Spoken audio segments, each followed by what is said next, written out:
It's beer o'clock on Real Ale Craft Beer. Today we've got a beer from the Halloween Brewery, and it's a bottle of their Schron standard best bitter, coming in at 4.2% ABV, 500ml bottle, green bottle cap.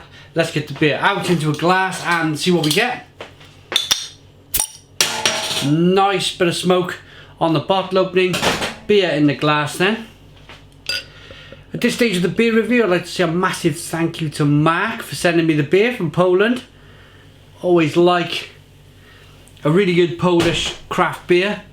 This one's got a good 4 to 5 finger tan coloured head.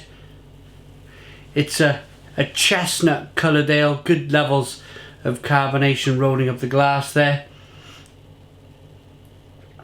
The head is kind of hanging around, it's dissipating a little bit. I suppose let's get the aroma. Let's see if there's a bit of haze in there. Maybe a bit at the bottom. We'll get to the bottom of the bottle and see how much haze there is there. Aroma. Oh, okay. Being from the UK, of course, best bitters throughout the 80s, 70s, 60s, 70s, 80s. Maybe early 90s before they started to, maybe, I don't know, 2000s they started to phase out a little bit. So I've had a long history drinking best bitters, and this smells like a really good one.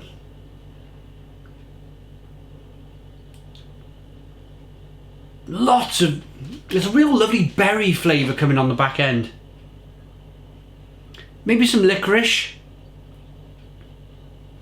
but plums and figs and apricots, spices. Smells good. Let's dive in. Cheers.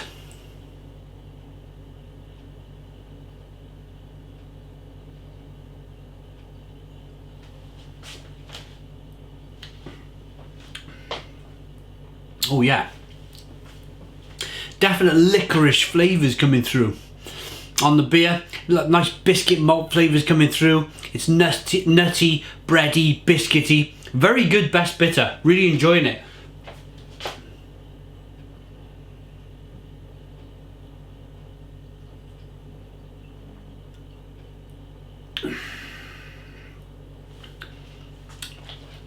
The mouthfeel, slightly sticky, bready, malty, thick kind of mouthfeel coming through.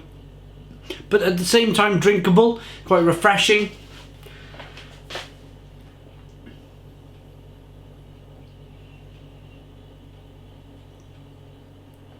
I really like the licorice and the caramel malt that's coming through, the nuttiness, the breadiness. Then the spice that comes through on the back end. Peppery spice, nice bitterness. It's a really good example of a best bitter. It's very rare on the channel that I review this style of beer. There is sediment there in the bottle. But whenever I do, I'm always pleasantly surprised.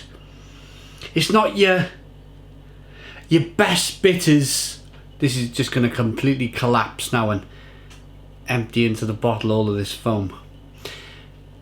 See that foam in the neck of the bottle? It's going to completely collapse any minute now. So I'm just going to talk and hold this here. Always pleasantly surprised. The last really good one I had was from Bristol Beer Factory. They made an incredible, oh, I don't know, maybe not. Maybe it's not going to kind of collapse. Here it goes, look at that.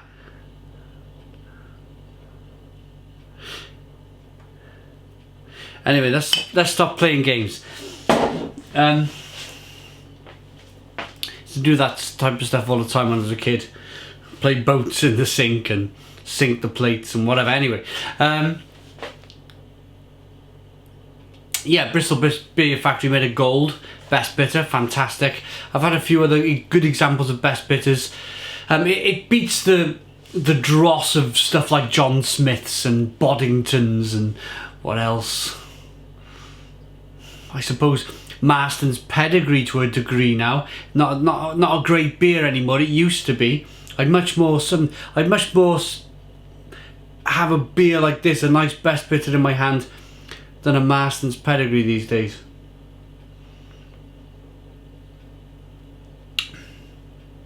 It's really nice.